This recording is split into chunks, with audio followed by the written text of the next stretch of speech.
So, bakit nga ba hindi na naglalagay ng 5 basurahan usually ang Filipino schools in today? I can think of only one reason, pero particularly very common siya.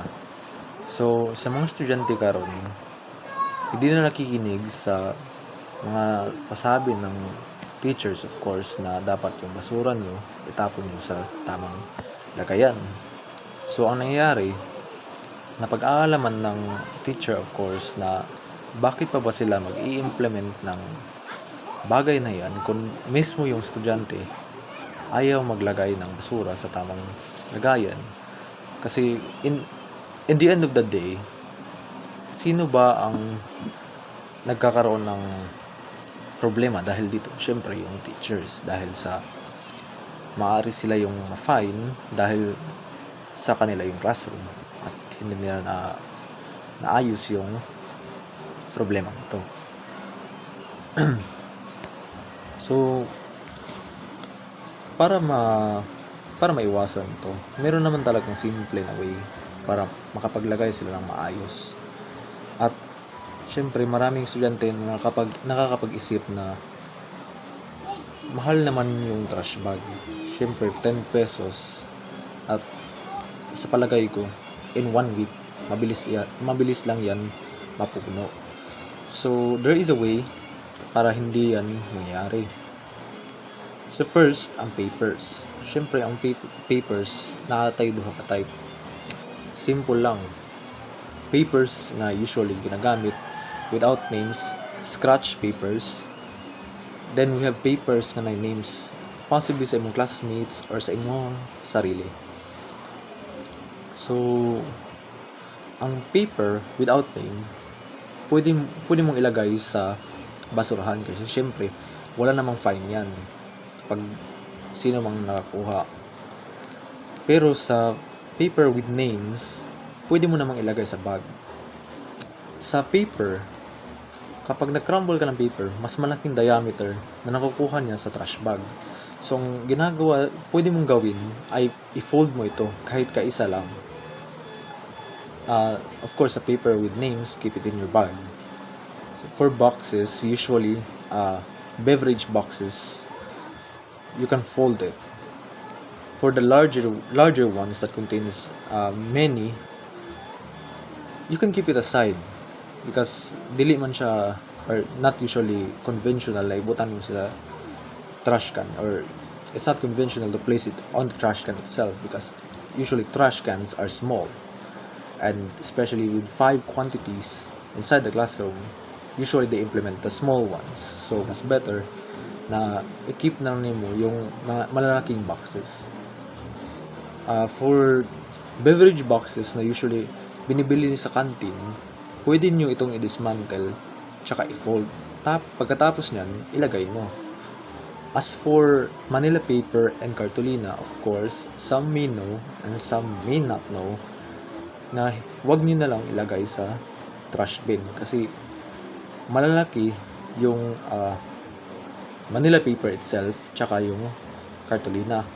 So kahit kapag i-fold niyo siya, malaki pa rin yung diameter na kinukuha niya. At tsaka mas malinis kung dadalhin niyo na lang sa bag, ilalagay niyo sa bag. Kung maliit naman yung bag, pwede niyo i-carry kasi syempre usually yung cartolina tsaka Manila paper, ginagamit siya kapag may group activities, which is nilalagay niyo yung names niyo. Bakit naman i-rip off na lang nyo yung pangalan at tapos itapon nyo yung Manila paper or cartolina? Sa palagay ko or para sa akin, hindi ito dapat gawin kasi in the end of the day, same thing lang din. Ikaw lang din magtatapon sa Manila paper na tinanggal mo or sa cartolina. Kahit maliit pa, is the same thing. So mas mabuti na lang dalhin mo yun. At saka ang trash bags binibili or pinagtitipunan ito ng mga klase niyo. Tsaka ikaw na kasama ka dyan. Ang nangyayari ay sometimes kapag kayo yung cleaners, 10 pesos. So sa 10, tsaka may 10 kayo, piso-piso. Para mas efficient na makasave kayo ng money, pwede nyo i-fold at hindi kayo magtapon ng malalaking basura. As per cellophanes, regularly, maliliit lang naman yung nilalagay dyan. Tsaka, dapat hindi nyo nilalagyan yung cellophane mismo ng papel or malata. Kasi, syempre, dapat nakalain yun. Or nasa ibang lalagyan. For malata naman, for malata, of course, we have a separate trash bin for that. For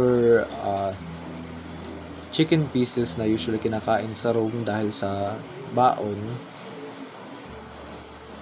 mas recommended na ilagay na lang ito sa lunchbox nyo dahil dinadala nyo naman sa bahay. Pwede nyo ibigay sa house pet kung meron kayong ganyan, at kung wala naman, pwede nyo lang din itapon usually sa bins nyo. And pwede nyo rin din itapon sa compost pit, sa plants. Going back to cellophanes, of course, very conventional naman na yung tinatapon yung maliliit lang yung size. For cellophanes, we have from the ice or water. Tsaka meron din kayong usually na dinadala nyo sa eskwelahan ng mga cellophanes, which is okay lang na itapon nyo kasi okay na, nakasegregate naman ng tama. Kung gusto nyo rin din, pwede nyong dalain mismo yung malalaking basura. Kasi yung malalaking cellophanes, pwede nyong gamitin mismo sa bahay nyo. Okay, for recyclables naman, of course, we have the usual plastic bottles, tsaka glass bottles na nilalagay, bottle cups, at yun lang, bottle cups. For the toxic waste or non-recyclable,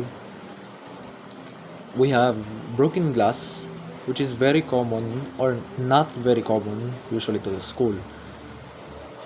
Sometimes, wala naman talagang broken glass, kaya mabuti na maglagay lang kayo dyan.